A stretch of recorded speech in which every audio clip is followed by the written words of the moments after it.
Good morning, everyone, again. It's great to see everyone back to the Zoom again. This is Afghan Nifty, the CEO of the Caspian Policy Center. I'd like to welcome all our audience from Washington and also the greater Caspian region and beyond. We had a very interesting day yesterday, the first day of the Caspian Security Conference, and I'm glad we continue our discussions today with our public session, the last session of this conference. And I would believe that we have a lot of, I would say, stellar panel today, a lot of good names to discuss supporting intra-regional security cooperation in the region. This summer, we witnessed the end of America's longest war. And with this conclusion, new questions emerged about the relationship between the United States and the Caspian region. With this conference, together with the NISA Center, we are trying to bring together those who were affected by the events in Afghanistan so that we may all understand and what has happened, how to proceed with this situation. Once again, I'd like to welcome our panelists and also our audience. Without taking a lot of time here, I'd like to hand the floor to our board member, Ambassador Richard Hoagland, take it over and introduce our keynote speaker and moderate this discussion. Thanks a lot. I wish a great discussion here. Thank you. And thanks very much to you, Afghan. First of all, let me welcome all of you who have linked in to listen to and to participate in this second major public panel of the Caspian Security Conference. When we think about the region and we think about security and the interests of other players outside of the region, we have to, of course, look at the traditionals. That's Russia, China, the United States, and European Union. When we think of the various organizations that are playing roles in security in the region, for China, we have the Shanghai Cooperation Organization, or known as the SCO. China also plays another big role in the region because it's building its Belt and Road Initiative. And it's just beginning to exercise a bit of hard power in the region. Russia, the main organization for security in the region, is the CSTO. We need to remember that this has never truly been activated yet. It requires an attack by an outside power. Nevertheless, it's one of the key players, as is Russia. We need to remember that President Vladimir Putin said from the very beginning that this region of the world is Russia's special sphere of influence, and sometimes he has said exclusive sphere of influence. But the powers in the West also have interest, and they have organizations. We shouldn't forget that NATO plays a role in some of the countries in the region. The United States has military training programs. And then, of course, we need to remember that the Organization for Security and Cooperation in Europe has members throughout the region.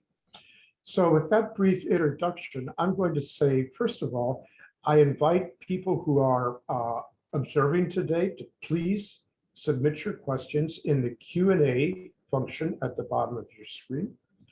And then we will have a full discussion. But first, what we want to do is listen to our participants today, our distinguished participants, and we're going to start with a keynote address that's going to be delivered by Ambassador Ron Newman. Ambassador Newman was formerly a Deputy Assistant Secretary of State, and he served 3 times as a U.S. ambassador to Algeria, to Bahrain, and finally to Afghanistan in 2005 to April 2007.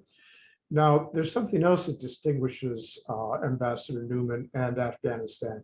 Second generation Newman ambassador to Afghanistan. I don't think that has existed anywhere else in the US system. After Ambassador Newman gives his opening keynote address, I will then introduce in order as they're speaking each one of our individual speakers.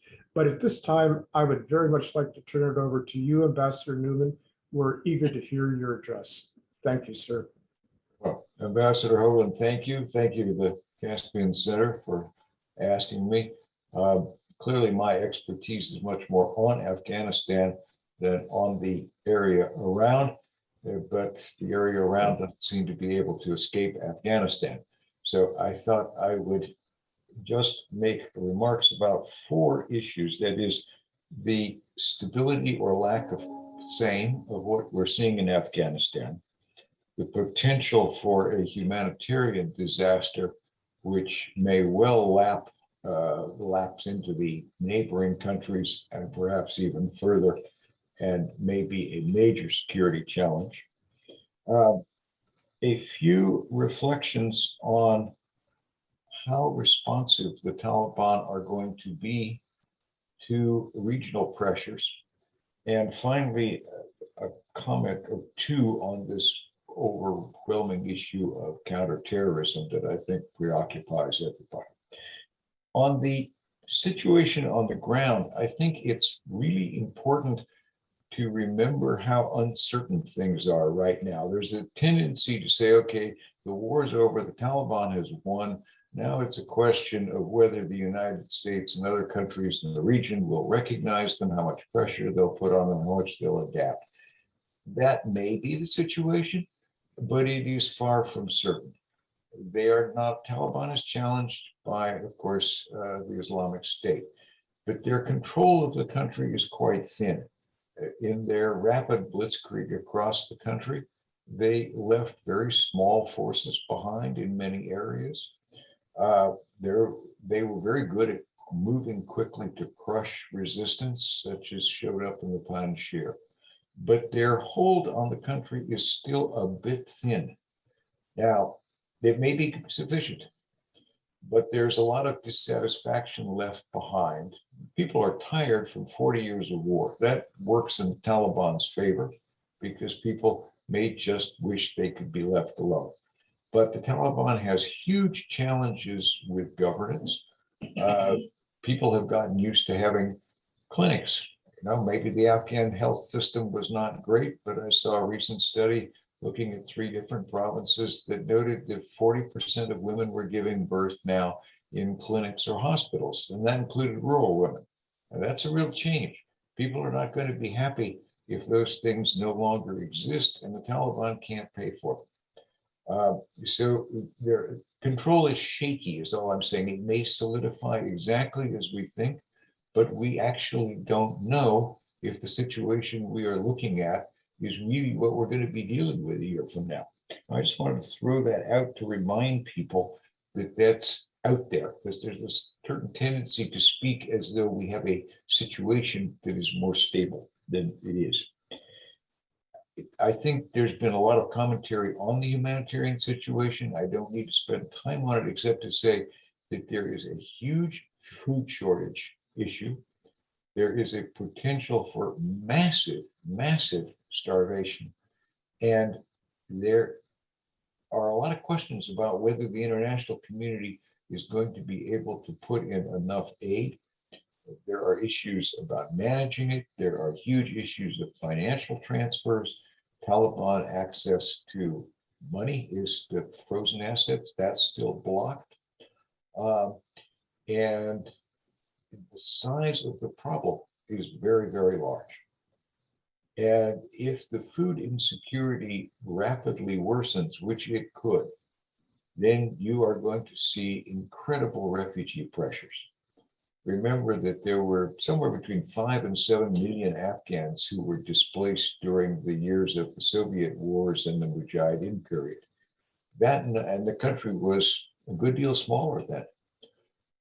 There may be a couple of million outside now, but the numbers could rise quickly. We could see millions pressing to get into neighboring countries. And while the neighbors may not want them, they may not have the physical ability to stop that large movement if people become desperate. So there's a potentially very large issue out there that could really, really preoccupy people who happen to live next door. There is a lot of discussion that goes on about, the Taliban need to be more inclusive. It's very important, for instance, in the relief efforts that they allow women to be involved in the distribution of food, because otherwise experience shows that women don't receive their own share of distribution. A lot of the discussion has turned on a kind of, well, the Taliban want things, they want help, they want recognition, they need the money. And it tends to speak as though it is clear and certain that the Taliban will respond as a sort of rational Western mode. And they may. But there are two considerations that I want to put on the table in this very brief moment. One is that the Taliban, in all the years of negotiation, have showed themselves to be a very slow-moving body for negotiations. They work on consensus. Every issue goes back for prolonged discussion among them. That concession is very important. That consensus is extremely important to their holding the group together. So rapid movement by the Taliban to respond to the pressures of the international community, the regional neighbors, to do the things that people think are minimally rational in order to unlock aid, may not be forthcoming. The second problem with that model is that it assumes a degree of flexibility on the part of the Taliban, which could exist, but it is not proven. It is entirely possible that the Taliban have a worldview of their purpose in reestablishing an Islamic emirate that puts the requirements of the faith as they define it ahead of the well-being of individual people and the population.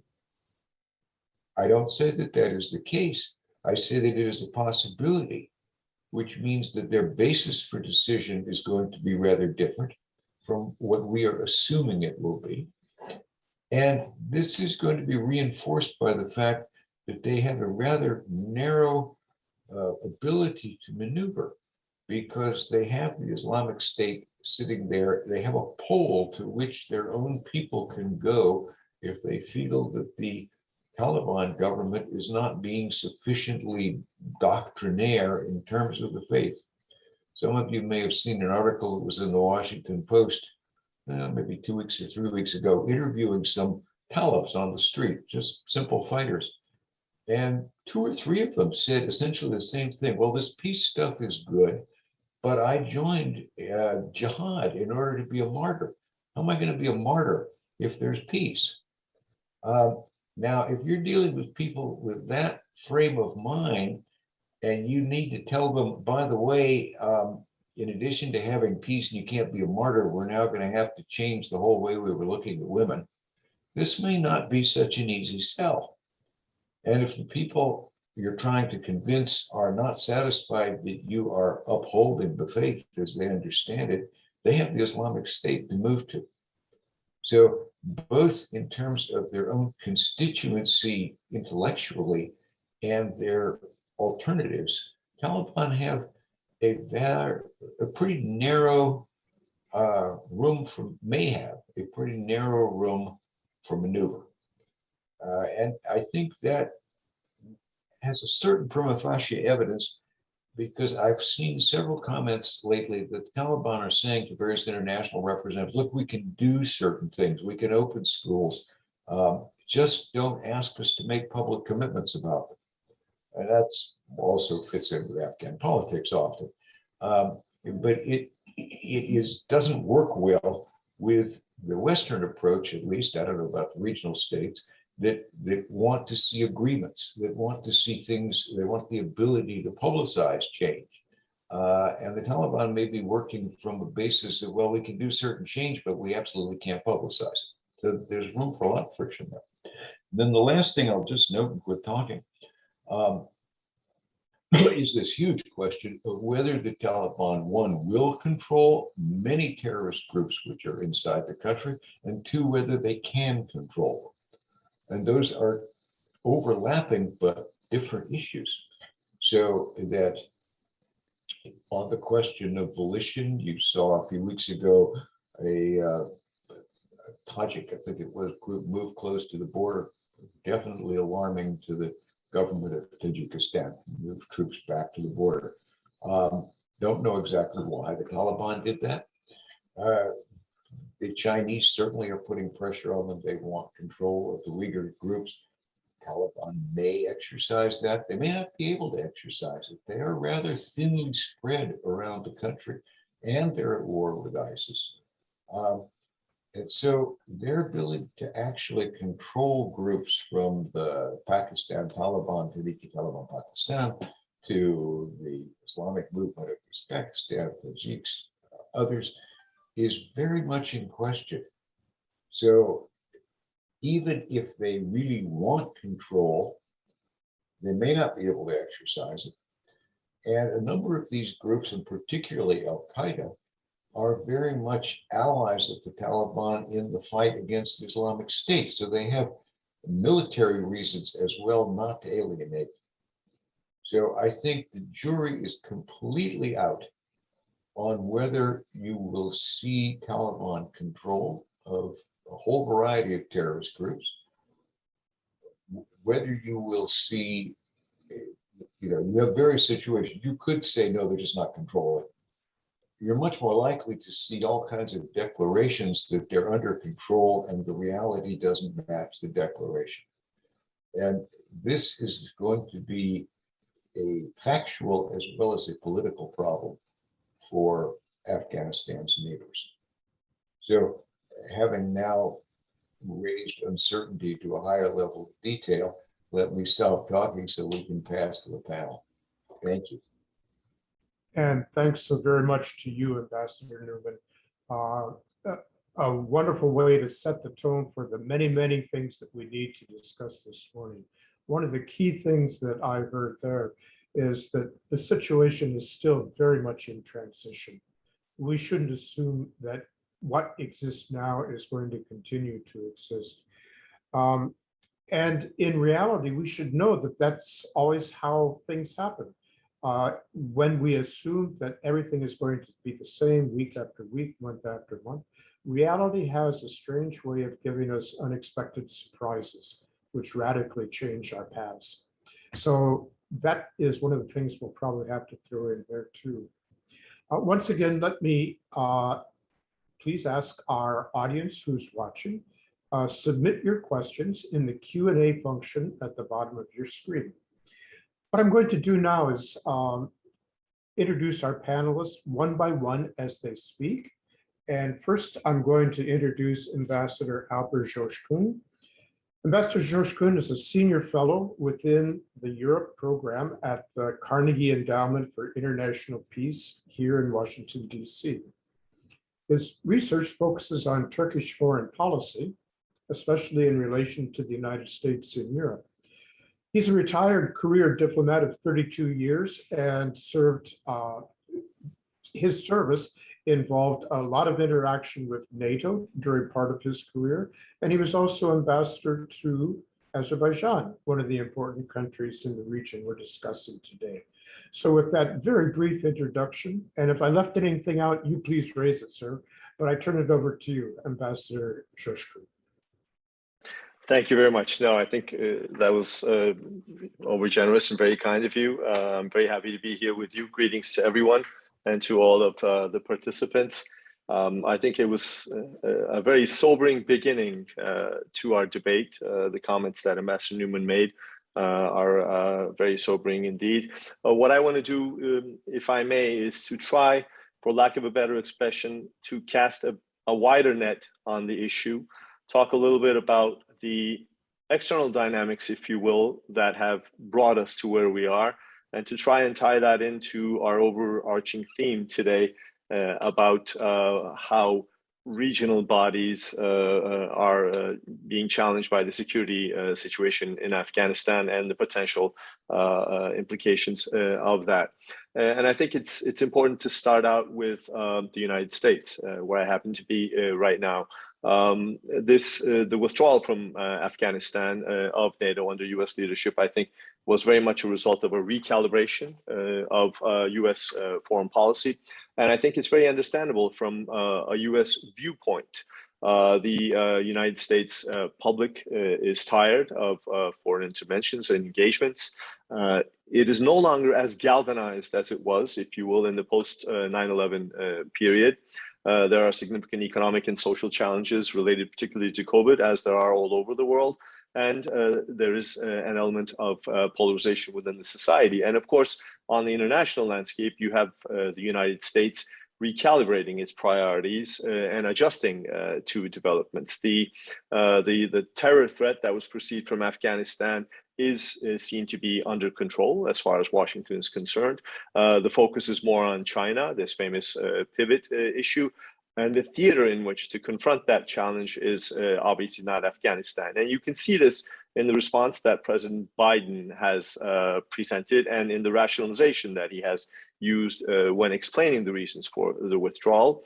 And it's very much in tune with the notion of a foreign policy for the middle class, which I think is the way in which President Biden and this administration is trying to connect to the society in the United States with a clear message that he hears the society's priorities, preferences, that he's not indifferent to them. And the rationale that was articulated for the withdrawal is important to bear in mind. President Biden spoke of the fact that there are no vital interests other than, no vital interests other than preventing an attack on the homeland and on the US's friends, that objective was achieved a long time ago, and that the United States and its partners had never gone to Afghanistan in a quest for nation building. I think each and every one of them are true in their own right, but they do miss the point in terms of where we had come, whether we had planned it at the outset or not, but where we had come in terms of the international community's engagement in Afghanistan, which had evolved, like it or not, into very much a nation building process. And I think there was also an important element of a paradigm shift in US foreign security and defense policies in the expression that he used when he said that the withdrawal is not just about Afghanistan, but it's about ending an era of military operations to remake other countries. I make these points because I think this perception that comes out of these changes as far as the US approach is concerned has implications for the region, not only for the Afghans themselves, but also for neighboring countries who are left to deal, if you will, with this challenge in a more near and imminent manner. A second important element I think to bear in mind has to do with NATO. The US chairman of the Joint Chiefs of Staff, when he was speaking to Congress about the Afghanistan experience, did very bluntly say that in terms of the results of the undertaking in Afghanistan, it was nothing short of strategic failure. I think this is something that is of relevance, obviously, for the alliance, because NATO owns that failure as well.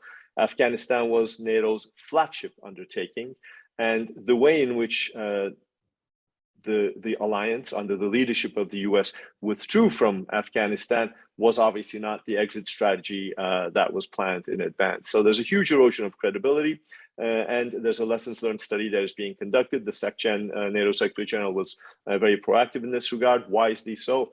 And that is ongoing and obviously should not be a whitewashing effort, because one of the most important undertakings that NATO had there had to do with defense capacity building and the training of the Afghan security forces. And obviously there are a lot of questions around that. As far as NATO is concerned, looking into the future, the strengthening NATO's political dimension in the aftermath of this experience was going to be important. The future of crisis response operations in the alliance, while the strategic concept is going to be debated, is going to be important as well. The third contextual focus, which is the nucleus of the issue, obviously, is Afghanistan itself. And a lot of cliches have come up about grand games, the chessboard and all those. I'll repeat another cliche. Afghanistan has lived up to its reputation of being inconquerable once again. And I think the sad reality as far as NATO and the Western partners that were involved in supporting Afghanistan is concerned is that the country has been turned over to the very people, i.e. the Taliban, against whom this undertaking had initially been started. I think the verdict is not clear yet, obviously, as was stated by Ambassador Newman, as to whether the Taliban will be able to deliver on any of the promises that they have made, whether they'll be able to live up to the expectations of the international community, whether they will be able to govern efficiently. Sadly, I think it's a long shot. The Taliban are extremely divided. The challenges are simply too great, and they lack the human resources and the capacity to ensure effective governance. To conclude and to link it to the overall security environment and the potential mechanisms, I again want to draw upon something that President Biden spoke about when explaining the US withdrawal from the region. He made the point that the US and its allies and partners had been carrying the burden in Afghanistan for too long, and that it was time for regional actors to step up to the plate. And I think that's where the challenge is right now. Like it or not, that is the reality of the day. On the one hand, you have an Afghanistan that is in collapse. The humanitarian situation is extremely dire. On the other hand, the challenges are overwhelming. The financial support that is required for a massive undertaking is not necessarily there. And there is no single actor or body or overarching element that can bring together unilateral efforts in a sustainable and coherent manner. There are elements among the international community and among neighbors that are shared in terms of confronting the challenge, the threat of terrorism, the expectations that the Taliban establish an inclusive government, the role of women in society at varying degrees. These are issues that are being raised by the international community. But again, bringing them all together in a cohesive manner will, I think, continue to be a significant challenge. And tying this into the role that the Shanghai Cooperation Organization or the CSTO can play, I would just bluntly say what NATO was not able to achieve, I do not believe these organizations would be able to achieve either. I'll leave it at that. Thank you. Thank you very much. That was indeed very detailed and very, very useful as part of our conversation today. One thing that struck me again and again from the different angles that you approached is that US foreign policy is very much in transition right now. Yes, we say there's been the pivot to East Asia, to China, but there's so much else that needs to have attention. There's something else that came to mind too when you were making your comments about NATO.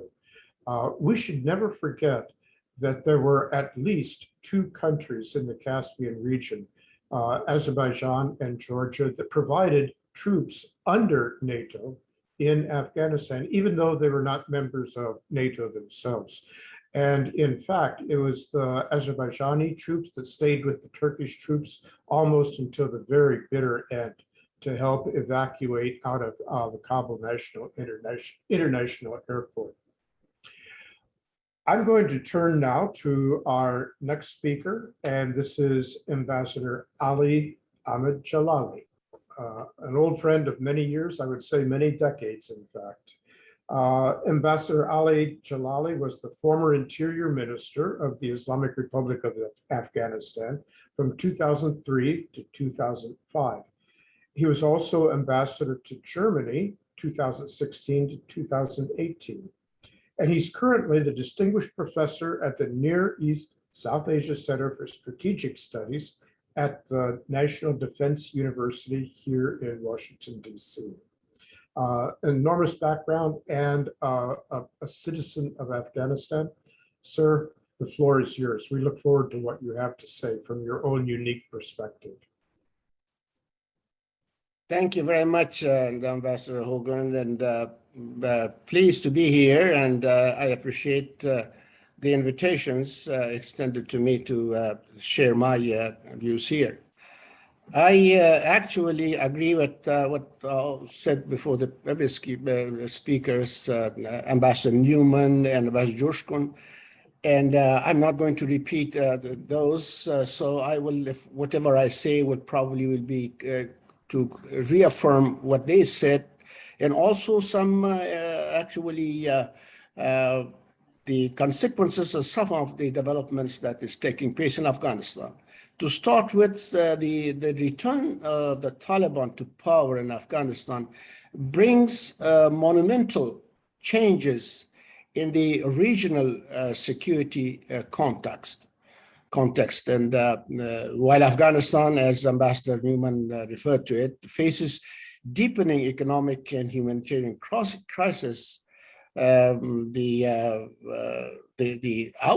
world actually are concerned whether the Taliban government would be capable and willing to avert instability and the return of the threat of terrorism in the region, or invigorated that threat. Regionally, the Taliban victory not only emboldens the violent extremist groups in the region, but also invigorates Islamist agenda across diverse socio-political contexts. Continued instability and loss of foreign aid can promote illegal economy and illicit drug trade and drive refugees across the region. The level of such regional fallout is linked to the Taliban ideological vision, which will define their strategic behavior in domestic conduct, as well as in their relationship with outside world. Yes, although the Taliban shows some symbolic changes in their behavior, the shifts are far disproportionate to the changes taken place in the past 2 decades in Afghanistan. 3 months since their explosion to power, the Taliban are yet to deliver on their rhetoric to form an inclusive government and respect human rights and rein in extremist groups, or show signs that they can do that. Are they capable to do this? There are a number of restrictions and constraints to note. First of all, the deep ties with global jihadists during the 20 years of their conflict, and even before that, is very difficult now to sever.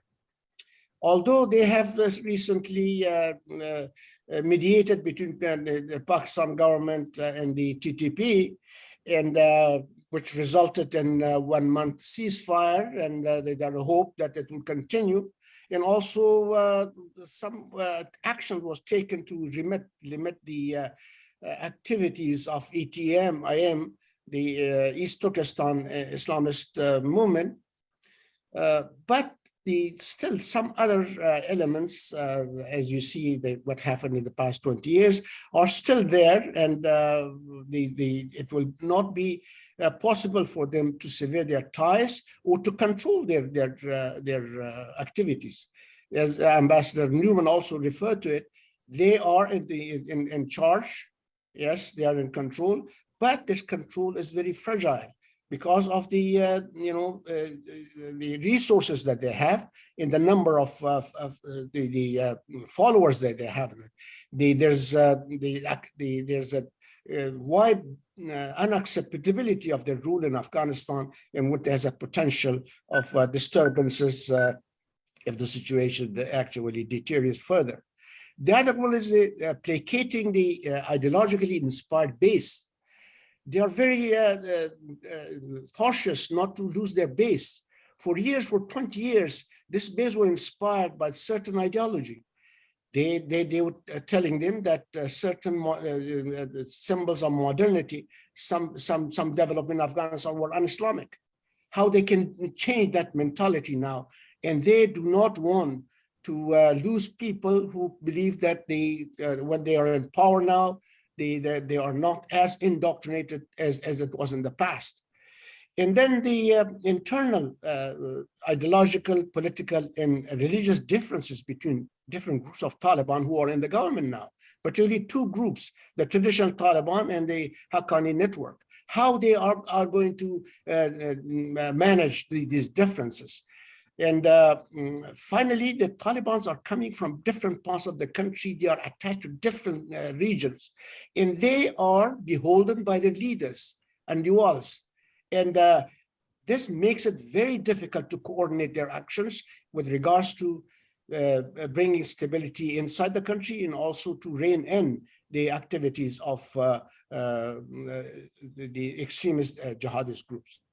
If these constraints continue to inspire the Taliban behavior and shape their activities, it will be hard to stabilize the country and contain violent extremist groups to extend their activities across the border. So far, the Taliban government has failed to contain the Islamic State's Khorasan province. Public discontent may generate further resistance to groups or reinforce the existing ones. There are unconfirmed reports that some soldiers of former government who turned unemployed overnight and other aggrieved groups are being recruited by the Islamic State of Khorasan. This reminds us of the consequences of the depacification of Iraqi army in 2003.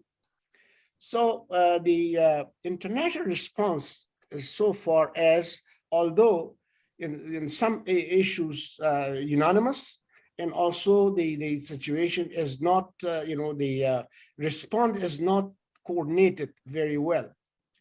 No country, including its all-season patron, Pakistan, has recognized the Taliban government pending responsible behavior in their domestic politics and foreign relations. However, international donors are delivering emergency aid to the disparate Afghan population through UN agencies and other humanitarian organizations and NGOs. This is not going to respond to the major challenges that Afghanistan is facing. Today, the acting foreign minister of Taliban has sent an open letter to United States Congress asking to release the strategic reserves of Afghanistan, which are frozen in the United States. But even if that happens, it amounts only to 1 year, to the amount of 1 year international assistance to Afghanistan, which was taking place in the past many years. $8 billion were actually pouring in Afghanistan each year in the past. So therefore, the problem is more than that, freezing the Afghan assets. I think unless the Taliban government convince the world to continue assistance for not only for humanitarian to respond to humanitarian crisis, but also for developments, Afghanistan economy is not going to recover. The Taliban now seek international recognition not only to ease sanctions in received financial assistance, but also to help their domestic legitimacy in consolidation of power. Recognition, international recognition also helped the Taliban government to improve their domestic legitimacy, which is lacking now. And they came to power through military victory, imposed themselves in Afghanistan. They have not been accepted through elections, not accepted because of some other national reconciliation process or whatever. So therefore, the legitimacy as in Afghanistan has faces many questions.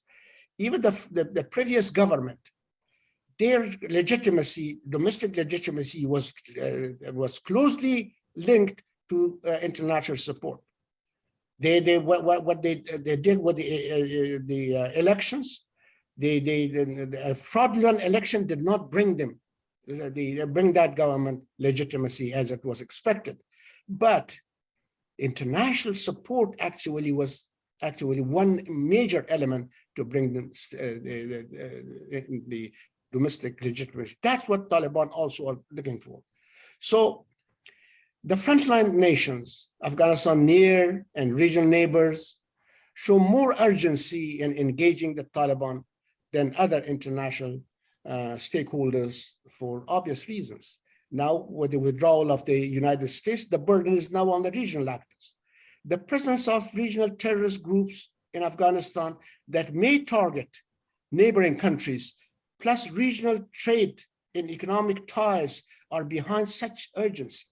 Iran, China, Pakistan, Central Asian countries in Russia call for the world to engage the Taliban and freeze Afghan funds in US and other international institutions to help Afghanistan overcome a pending disaster and instability.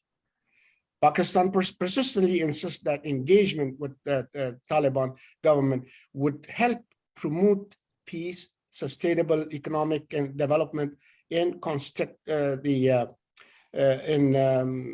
the space of terrorist outfit in the country. Now, using the recognition and lifting sanction can help encourage the Taliban to moderate. But the question is whether withholding official recognition in aid to be used as a leverage to force change, or a gradual behavioral shift by the Taliban should be sought through recognition in engagement of the Taliban government. Using the leverage will help, but it's not enough. But only even if they use this leverage, as U.S. Special Representative Thomas West put it, if the international community speak with one voice and act accordingly, then it will help to moderate the Taliban government, or otherwise the Taliban may seek separate deals with different stakeholders as they did with the Afghan, different political groups. So that is really excellent. I'm going to ask that you wrap it up so that we can move on, and then you can continue during our discussion period, please. Yeah.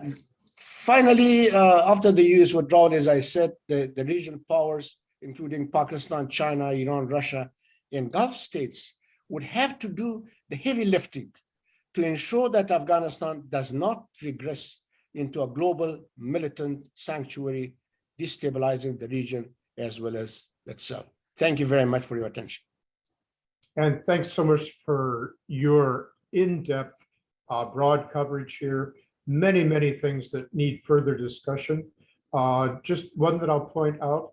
I hope that we have the opportunity to discuss a little bit more the other extremist groups in the region that could be re-empowered by the Taliban in Afghanistan.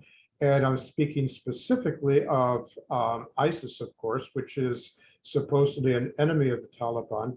But there are others that have been allies of the Taliban, like the Islamic movement of Uzbekistan, like the East Turkestan Islamic movement.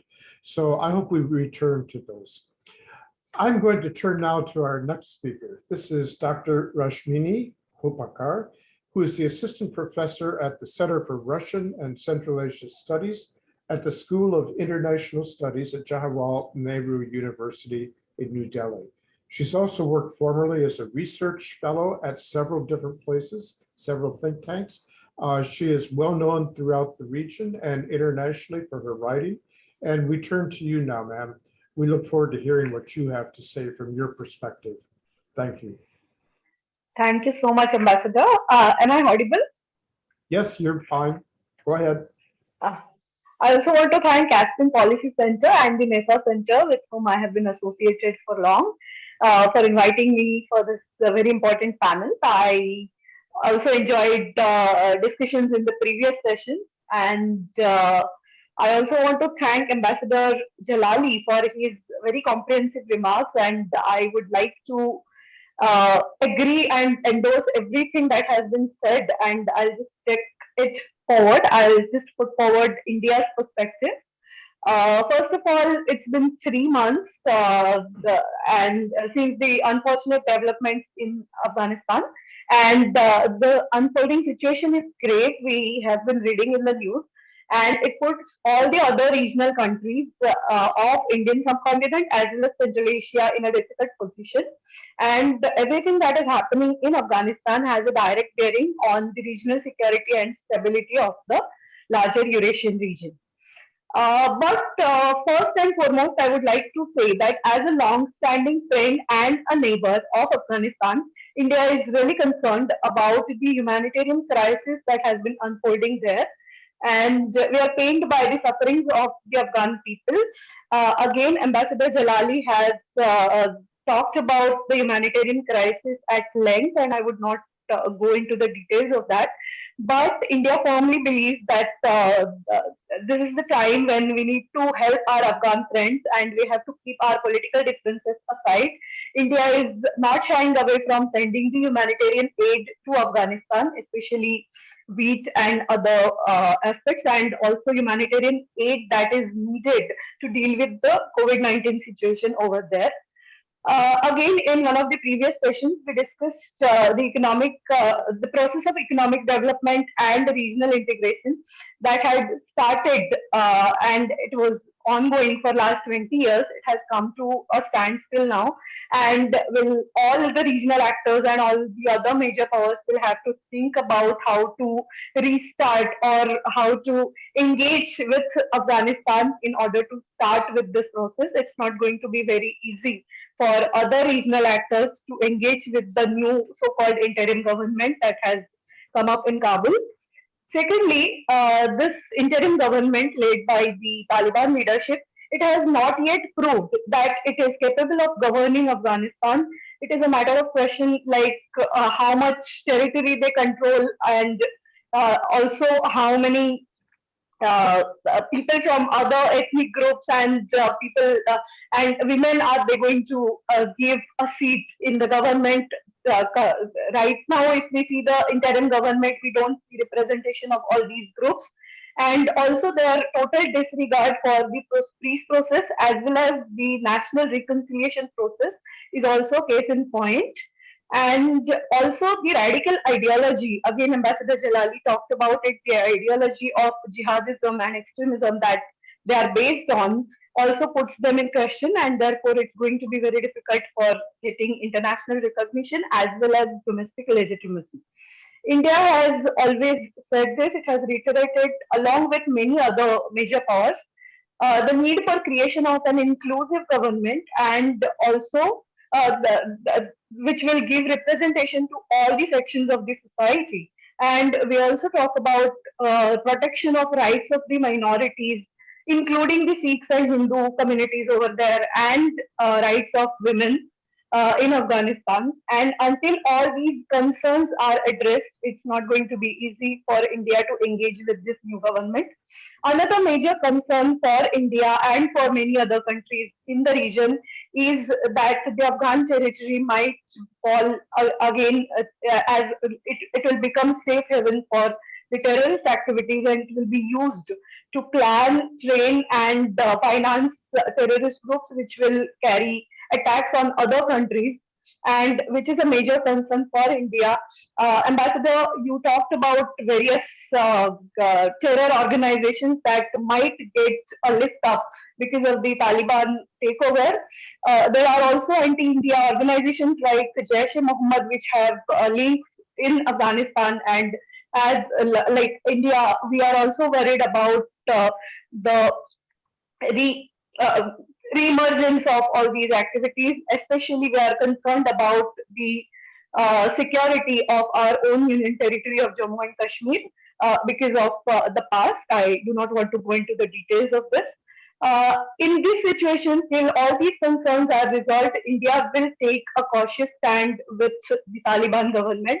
And India will be open-minded on one hand, but at the same time, it will be patient and cautious, and will have till then we'll have minimum engagement. Till now, we have engaged with the Taliban on as many as 2 occasions officially, but we'll wait and watch, and till then we'll have minimum engagement. But we are also trying to engage with all the other regional actors, especially the countries of Central Asia, Iran, and Russia, because we think that Central Asian countries will play a very important role in restabilizing Afghanistan, and India has very good bilateral relations with these countries, especially Uzbekistan and Tajikistan. We have very good security cooperation and economic relations, and we firmly believe that these countries will play important roles. We are engaging with them also in the format of SCO, and we have our own India Central Asia dialogue, in which Afghanistan was also part before, but now Afghanistan's participation is again in question. And recently, we also hosted a dialogue of national security advisors, which was called Regional Security Dialogue, and it was the third edition. And India has been working with all these regional actors and recalibrating its response and its policy towards Afghanistan. And we firmly believe that we need a coordinated international response to deal with this kind of a situation. I'll stop here and I can get back if there are any questions. Thank you, Ambassador. That was truly excellent and added so much to our discussion. I thank you for that. The one thing that stood out for me was the importance of aiding those who are suffering from the humanitarian crisis right now versus rigid policy ideologies that governments sometimes feel that they have to follow. We need to remember always that Afghanistan is not just this headline version, but it's real people with real families, with children, with elderly, with people who are suffering. I think that's very important to add to this discussion. I'm going to turn now to our next speaker. You've all been very patient, but we're looking forward to our following two speakers. And first will be Dr. Jennifer Murtazashvili. Dr. Murtazashvili was a non-resident senior fellow at the Atlantic Council's Eurasia Center here in Washington, D.C. She's an expert on political economy, foreign policy, and the challenges of building effective governance with a focus on Central Asia and Afghanistan. She is currently Associate Professor of Public and International Affairs at the University of Pittsburgh in Pennsylvania here in the United States. So with that, we turn the floor over to you. Great, thank you very much. It's just a real honor and pleasure to be here among such distinguished colleagues. I've learned so much from this panel. I thank all of you for organizing this for us to have this discussion today. I'm going to keep my remarks brief because I know we have a lot of things to talk about and to discuss, and I don't want to repeat what's already been said. But I want to just begin this discussion with the acknowledgement that, especially if we look at the Central Asian states and the relations to Afghanistan, sovereignty has been really one of the core issues and the core values that have driven these countries over the past 30 years. Recall that they weren't independent states 30 years ago. And so this issue of sovereignty has been so acute. But we have never seen sovereignty, I think, executed as we have over the past several months. So with the withdrawal of the U.S. forces in Afghanistan and the rise of the Taliban government, I think there's a recognition by all of these states in the region that they have been working with the Taliban for many years now, most of them, because there was a recognition that the situation, especially in northern Afghanistan, had deteriorated significantly during the course of the U.S. presence in Afghanistan. And so the U.S. presence, I think, was seen by many as inherently destabilizing. And this is something I think is very important for all of us to forget. Very important for all of us to remember as we think about how these countries are engaging with the Taliban. So there's a hope that the Taliban will be a solution to the security crisis that I think many of them perceived on their border.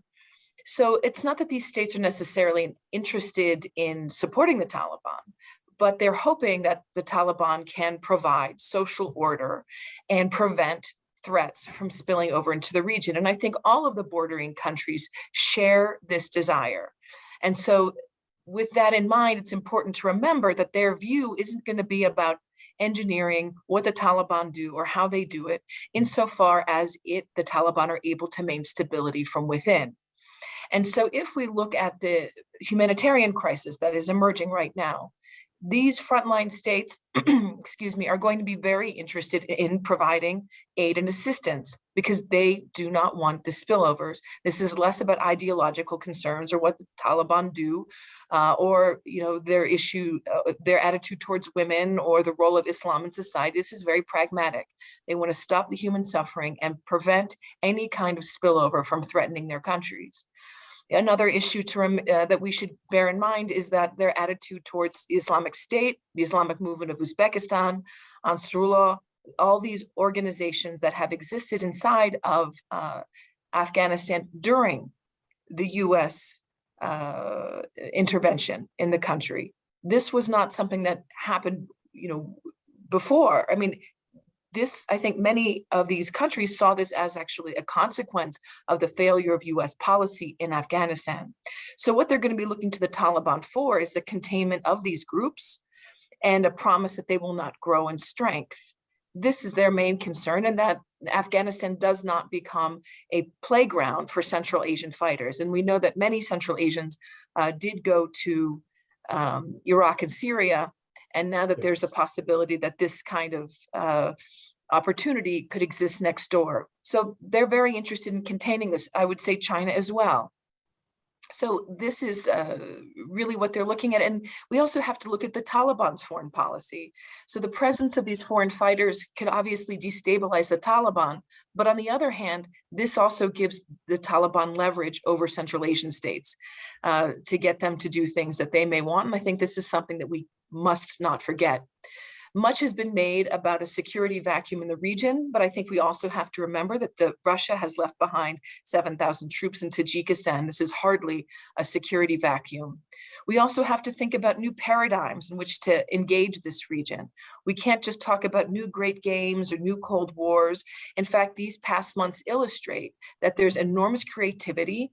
The countries in the region are using their sovereignty and illustrating, I think, very remarkably the degree of sovereignty that they have as they interact with Afghanistan, but also as they interact with one another.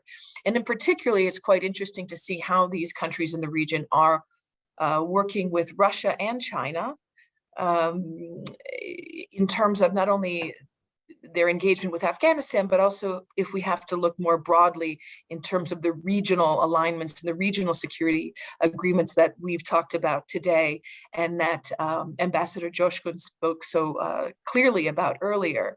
So one thing to keep an eye out on for is that we're not going to see, Russia obviously has some interest in stability, interest in preventing spillovers from Central Asia into Russia, but also, of course, from Afghanistan into Central Asia. I don't think we're going to see the SCTO play an important role here. Of course, Uzbekistan is not a member of this, but it will be also very interesting to know what happens on Friday when President Mirziyoyev from Uzbekistan goes to Moscow. And there is this heightened anticipation that Uzbekistan may join the Eurasian Economic Union. So Russia is definitely expanding and using this as an opportunity to expand its strategic role in Central Asia and also vis-a-vis Afghanistan. But is this a new Cold War? Absolutely not. I think this is an opportunity that each country is using to interact with one another quite strategically. So there are real opportunities here for countries to balance. We're seeing opportunities for positive sum outcomes for the region, but clearly the biggest loser here strategically is the United States. The United States chose to withdraw from Afghanistan. The United States clearly lacks a strategy towards the region. It's not clear how the US wants to be engaged in Afghanistan or in the region at large. I think there's very much a sense that the US is sort of washing its hands of the region. You definitely get this sense when you listen to President Biden speak about Afghanistan, and I think there's a strong implication for the region as well. So with the de-Americanization of this region, this is a real opportunity for countries in the region to really exercise their sovereignty and then engage in sort of these positive sum interactions. And so although there's an enormous tragedy unfolding inside of Afghanistan, this, I think, has had some positive impacts on regional cooperation. Thank you. Thank you so much, Professor. That was truly useful because you've added layer upon layer of new issues that we need to discuss further.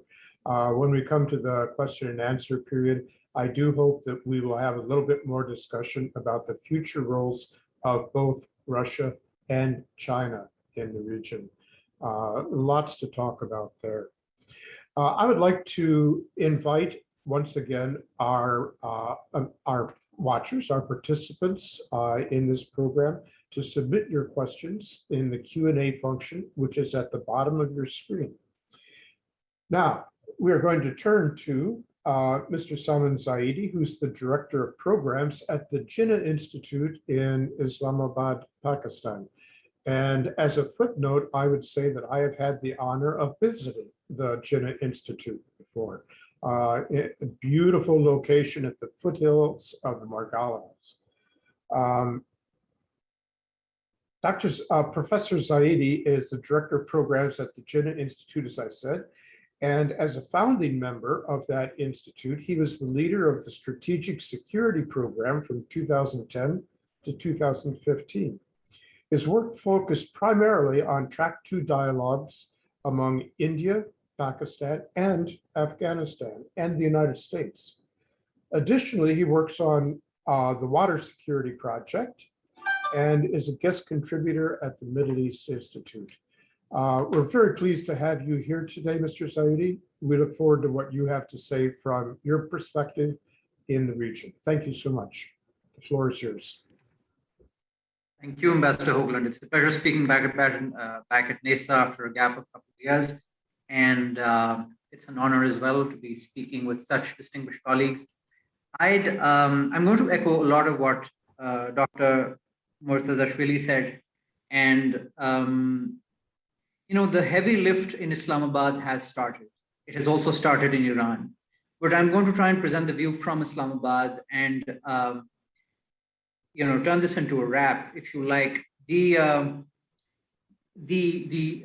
challenges are very well known. I mean, they range from the refugees. There is absolutely a human catastrophe unfolding as we speak. There's a refugee, they're not just trickling in, they're coming in by the hordes, silently, definitely. Sometimes being airlifted, sometimes coming through that border. And we don't have the luxury of sitting back and sort of indulging in ideological position at all in Islamabad. We've got to respond very fast. I don't represent a governmental position here, but even a civil society one. There's food supplies going to Kabul, there's trade, there's refugees, there's all of that. Even absorbing the shock of the economy in Afghanistan. That failure becomes ours. We don't just share a border, we share an economy.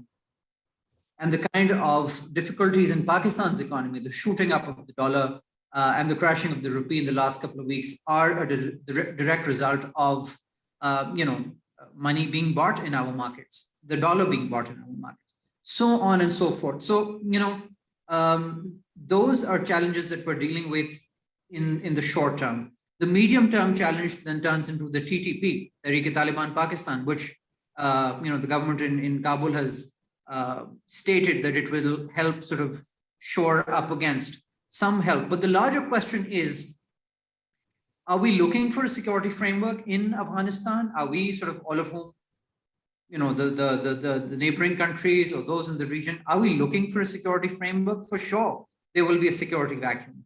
If we just sort of look the other side, there are other groups who may have a nexus with the Taliban at whatever level, and there is evidence that there is. And there is, of course, Al-Qaeda, the ISKP, all of whom do have linkages. Are we going to sort of, ask the Taliban to fend these groups off themselves? Are we going to create some capacity at some level to help them with this or not? I mean, that's a question for all of us. In Pakistan, unfortunately, the number of attacks last year by TTP and ISIS and Al-Qaeda were 95 attacks last year. This year, 45 attacks since the government in Kabul fell. That's one question. Are we looking for a governance framework? I'm glad that the multilateral, the sort of money has started rolling in. And that's good news because it's going to be a difficult winter. We all know that the Taliban are not up to speed with running a government. The template that they have been working off is from 20 years ago, and that doesn't really cut it. With, just Kabul is difficult to run. Are we looking for a governance framework? And that's not just restoring the cash flows or the state bank. It's also looking after electricity that comes from Central Asia. It's also looking after the road network, the trade. And of course, there's trades, there's questions of whether Pakistan will allow the Indian sort of truckers to go back and forth. That is the question in Islamabad right now, and which is being looked at with some favor. Governance also requires being able to restore back the Sehatmandi healthcare project, education, if that comes back on. Of course, all of us realize that the Taliban have ideological positions. They may or may not allow women to come back to work. Although that is what Mr. Muttaqi, the foreign minister, was saying in Islamabad just a couple of days ago, that we are allowing women to come back to school. 75% of girls are back in school. Women are back in offices. We're not sure. I mean, perhaps it would be naive to believe everything at face value. And surely, I mean, whether or not we believe them, we do know that there is enough anecdotal information coming every day.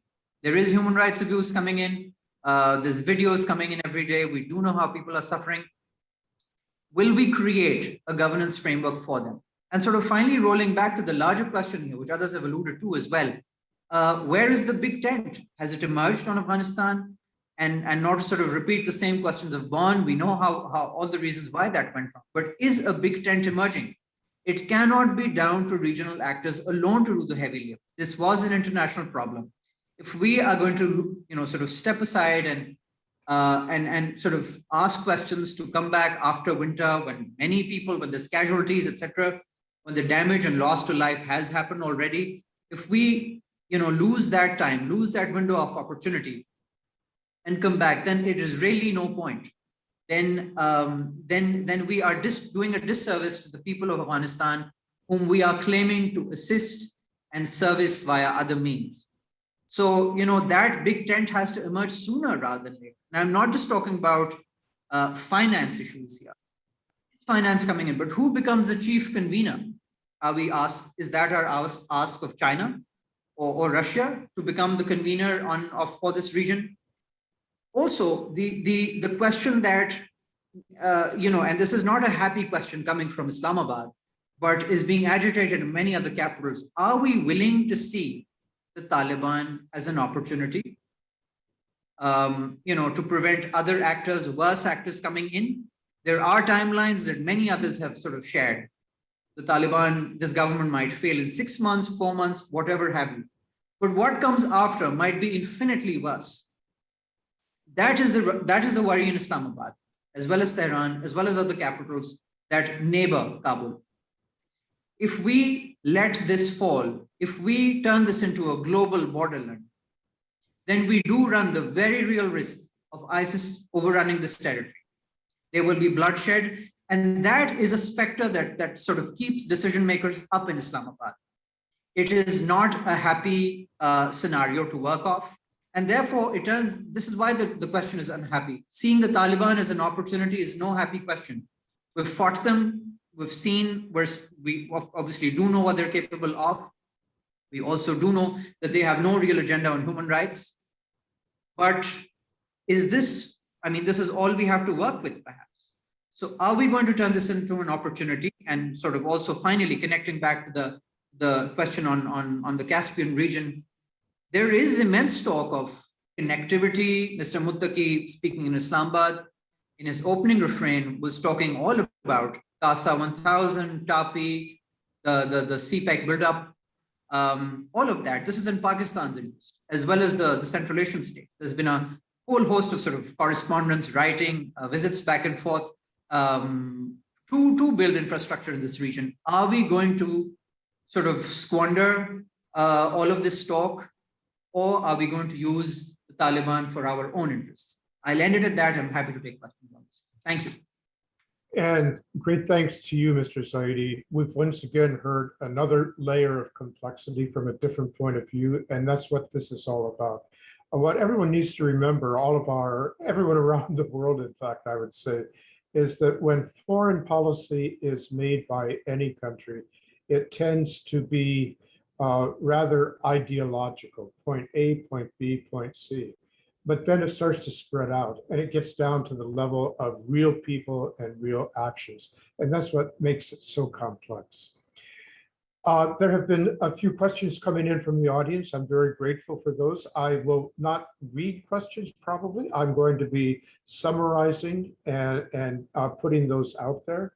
One that comes to mind from our speakers and has also been posed in the Q&A is, what is the future role for the United States, specifically in Afghanistan, but more broadly in the region? Let me add a detail here. Within the past 6 months or so, I have made 2 separate trips to the region as part of a delegation. And what I repeatedly hear is that the United States is withdrawing from the region. And I'm talking about the countries of Central Asia saying that the United States is withdrawing. So let me ask, what is the future role of the United States first in Afghanistan and more broadly? Keep in mind that we probably will not return to Kabul as a diplomatic mission, at least immediately, because we have just very recently appointed Qatar to represent our interest in Kabul.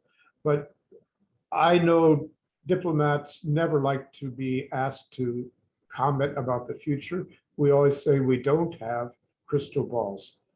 But Ambassador Newman, if you will allow me, because of your vast experience in the region, I would like you to take a first stab at this. What is the real future role of the United States? Where do you see it going in Afghanistan and more broadly in the region? May I ask you that, sir? Pastor Hoagland, you may certainly ask. Whether I'm capable of answering that question is, I think, somewhat more questionable. I think there are really 2 parts to that question. One is, what is it actually planning? And the other is, what ought it to plan? Because the answer to the first, I'm afraid, is almost zero. Right now, as far as I can tell, the administration is focused almost wholly on the issue of getting out a small subset of the people that we ought to be responsible for, that is, American citizens, permanent residents, and people who have the special immigrant visas. There are a great many others that I think we have moral responsibility for, and we're not even developing a full-scale policy toward that. There are 2 constraints on the administration, aside from its I think a lack of focus. One is that it is foreseeing a major beating from the Republicans in the coming election next year for the House and Senate. And it is really, I think, afraid of anything which looks like it is making concessions to the Taliban. And this is a real pull against actions that release money. So what you have is, on the one hand, this lack of desire to engage. They're afraid of refugee flows, of being beaten up on immigration issues, and of helping the Taliban. And they're trying to weave their way through this, as far as I can tell from outside, by dealing with particular individual problems or people who have connections and get them out there. They're avoiding even the large-scale policy decisions on who America is going to be responsible for. And there may be some thinking going on, behind the scenes that I'm not seeing. But I don't see any propensity to just be thinking actively about all of the myriad of issues that so many of my colleagues here have raised. I think if you go beyond what is it doing, which is actually what it isn't doing, talk about what it ought to be doing, there's a balancing question. The United States is too big to be out, and it helps, it encourages greater vacuum and lack of cohesion. But on the other hand, it has lost prestige. It has lost a base. That is, it's lost a central position in Afghanistan. And there's all the suspicions in the region that Dr. Chavelli and others have talked about, the issues of dealing, the sensitivities of Russia as well. So it's not well placed to play a leading role, or even to be a convener, particularly since regional states involve Iran, and we won't talk to them. And yet we will suffer, I think, if we're absent. And so the paradox for America, as I see it right now, is that it needs to have a very active dialogue with all of the major players, including Russia, China, and to see where it can help and reinforce the regional developments, but it is in fact singularly badly placed to lead in the development of those. But I'd be interested if some of my colleagues have a more optimistic view of what the United States could do. Thank you so very much for that, Ambassador. You were just about to go into another question that I was going to raise. So I'm going to raise it at this point, and then I hope others will chime in. And that is, with the United States now out of Afghanistan, what do you see, what kind of role do you see Russia and China playing? I mean, they, for the past 20 years, were able to work sort of uneasily hand in hand because they had a common adversary. Do you think there'll be more friction between them? And again, the role of the SCO, Shanghai Cooperation Organization, the role of the Russia-dominated CSTO, and let's add one more organization here that I believe is probably a little bit up and coming, and that is the Turkic Council, which could play a role. So let's think first about Russia and China. Where do you see them going with Afghanistan, and especially in the broader region? Is there someone that can answer that or add to what Ambassador Newman has already said on this issue? Jen, I see you. Please go ahead. I mean, very briefly, I mean, this is an area where both Russia and China have very strong mutual interests. And so, I mean, I think that the rivalries between Russia and China will emerge in other areas that won't necessarily be about this particular issue. So, you know, how long this rapprochement between Russia and China lasts, I think is a good question. And its extent, I think, is a good question. But for the time being, there certainly is a strong alignment between the two, and especially in issues of counterterrorism and, you know, fighting the concern about the humanitarian flows. And many of their counterterrorism concerns are identical, right? Because they're dealing with very specific groups that they're worried about spilling over. And I think they were both very concerned about the role of the United States, and you know, tensions with the United States was something that motivated both of them. And so with the United States gone, you know, there's now opportunities perhaps for tension between them, but I don't think, and I'd be curious to hear what others think, but they've sort of singularly focused on seeing a stable Afghanistan, a stable country that's controlled, that could be authoritarian, but to unlock sort of the economic potentials that we've seen discussed about, you know, the regional trade, and that kind of integration is sort of the most hopeful outcome there, but really just seeing peace and stability. Okay, thank you very much. Ambassador Joshkun, I see you have your hand raised, and I was going to call on you anyway, because I'm curious what role you might see Turkey playing throughout the region. But please go ahead, join in. Thank you so much. I just wanted to chime in on these questions. You know, I think Dr. Mutazashvili made a very important point in the sense that if you ask countries in the region, and I think that's Afghanistan's not the only example. If you look at other areas where the United States has intervened, you will have neighboring countries arguing that it was a total disaster in terms of the consequences. But at the same time, the minute the US decides to withdraw, there's questions about how the US commitment will continue. So there's that dilemma that the United States will inevitably always have to deal with. And I think it's the same in the context of Afghanistan. I am personally very worried that this is even the calm before the storm. And I say this with the greatest respect for the suffering that is already in place as far as civilians are concerned and the society at large in Afghanistan is concerned.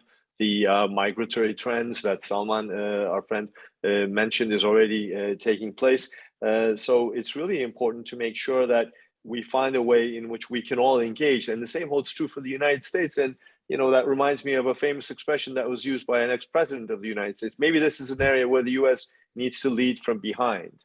But I don't think the US has the luxury of washing its hands off this scenario, because in all honesty, dealing with the potential threat of terrorism with over-the-horizon capabilities, despite the fact that technology has significantly increased, is limited, and it bears potential collateral damage, and we've seen terrible examples of that already. As far as Russia and China are concerned, I am guessing that they are both wondering whether the United States wouldn't mind if Russia and China ended up competing in this current state of affairs in Afghanistan. So I believe that they're wary of that potential fallout effect, if you will. And at least up to this point in time, they seem to be acting relatively, if you will, in harmony. Russia does seem to see this as an opportunity to reinvigorate the role that the CSTO and even the Shanghai Cooperation Organization can play in the region.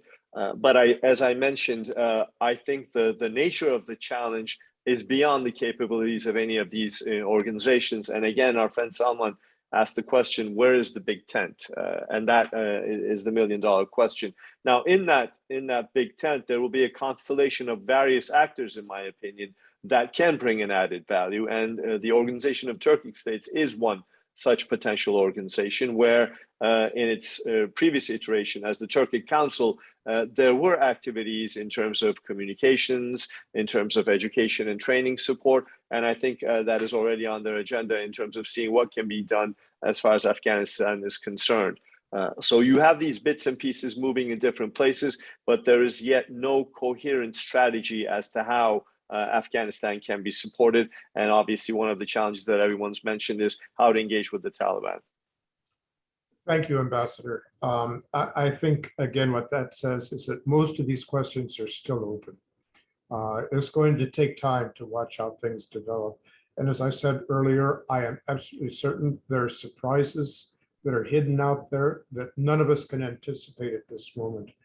I know that there's a lot more to discuss here, but we have just a few minutes left, and that is for the closing remarks for the Caspian Security Conference. I'm going to turn first to Professor Roger Kangas. Sir, if you are on, your remarks, and then we will turn to Afghan Nifty, our Chief Executive Officer at the Caspian Policy Center, to close this out. So Roger, over to you. Okay, Ambassador Hoagland, thank you so much and for moderating this session. And I want to thank all who spoke this past hour and a half, combined with yesterday's session. You know, these two 90-minute discussions, I think really, you know, not just raised questions, we love to say that, but I think pointed us in the right direction as we look ahead for the next year. You know, we've looked at some concerning trends, the notion of stability in the region, of recognition of the Taliban or lack thereof, of behavior that needs to be in place, but we're also looking at opportunities. And you know, it's one thing to sit and, you know, I would say complain about issues and say, here are the problems ahead of us. It's another to propose solutions. And I really appreciate those on the call today and yesterday did just that. You know, and I do think, speaking as an American, having people in this country better understand the potential for organizations and countries in the South and Central Asian region to come to terms with the security and economic and humanitarian challenges there and take the lead, is the right thing. I hope, this is now a personal view, that the West and the US does not abandon the region, but I do think it will be a much lesser role, if you will. And, the phrase raised not too long ago, leading from behind, maybe partnering from alongside. I'd like to see a bit of that. But these are things that we can look at in the coming year, or months, I should say, and year.